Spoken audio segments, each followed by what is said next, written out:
Hello everybody and welcome to this week's art class. Now this week we've had some really interesting weather. We've had a little flurry of snow and some light frost, and down by the river there are the most beautiful ploughed fields, and in the furrows they're bright white from the frost disappearing into the distance and beautifully contrast with the dark ridges on these ploughed fields. Let me show you these pictures and you can get an idea of the mood.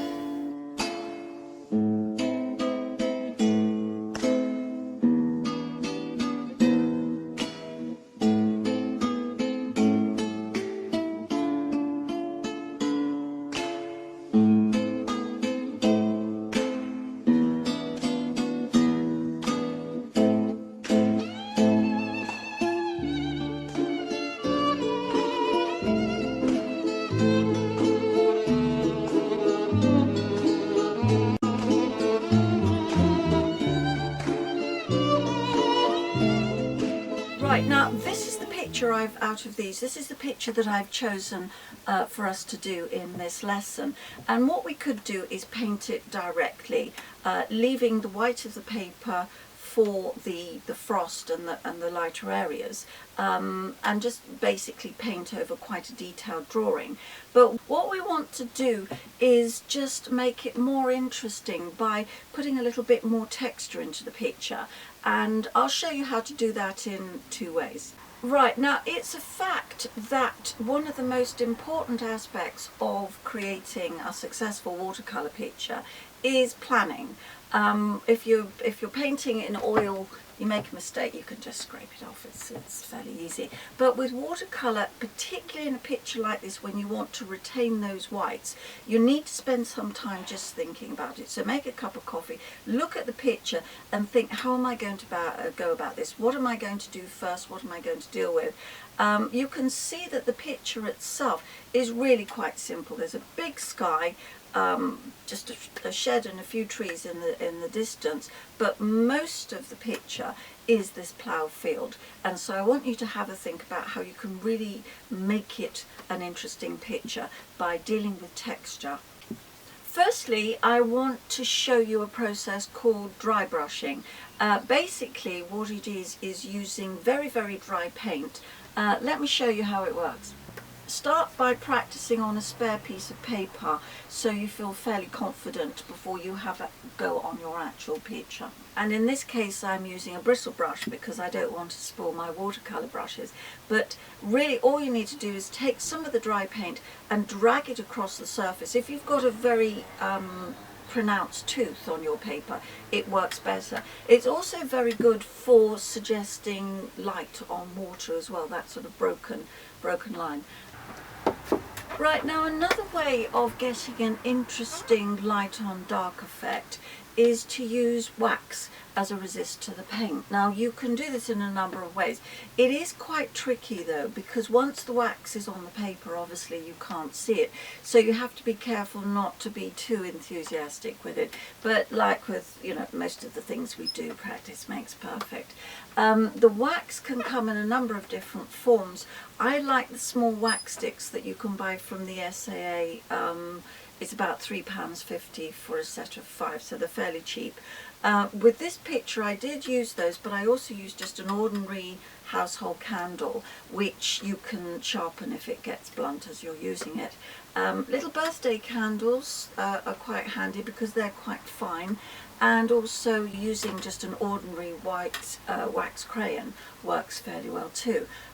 It is fairly tricky because one of the most difficult things is actually trying to work out where you've been. So you want to maybe hold your picture up to the light so it'll just catch it, so you can be aware of which marks you've already made. It is a little bit tricky because the wax is basically invisible on white paper, so it's very difficult to know where you've been. But it does give that sort of slightly wild textured look, which I think works very well. Let me show you how we do it.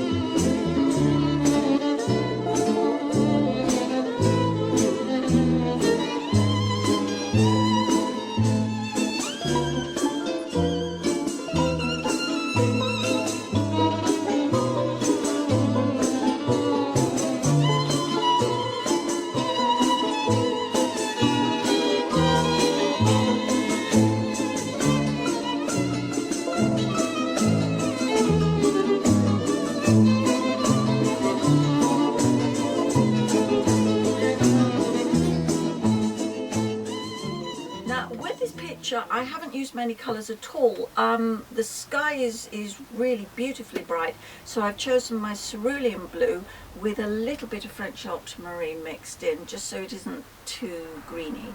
To that I've added 2 ready mixed browns. Usually I actually make my browns myself, but I've got raw umber and burnt umber, and to that, just to darken it up in places, a little bit of Payne's Grey.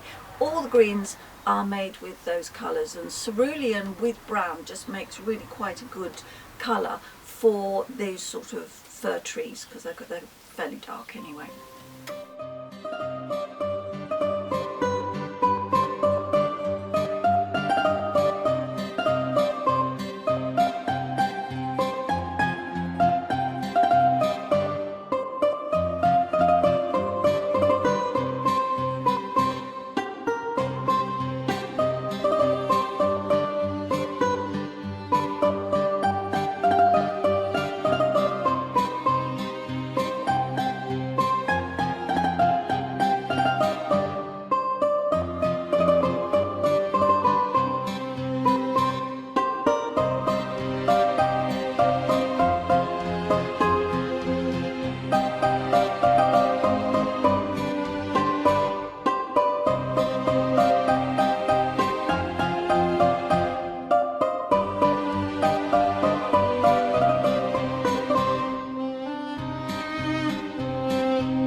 really hope you enjoy having a go at this one. I think it's got a lot of potential for you to be a little bit braver and just be a little bit wilder and see if you can get some of that interesting texture in there.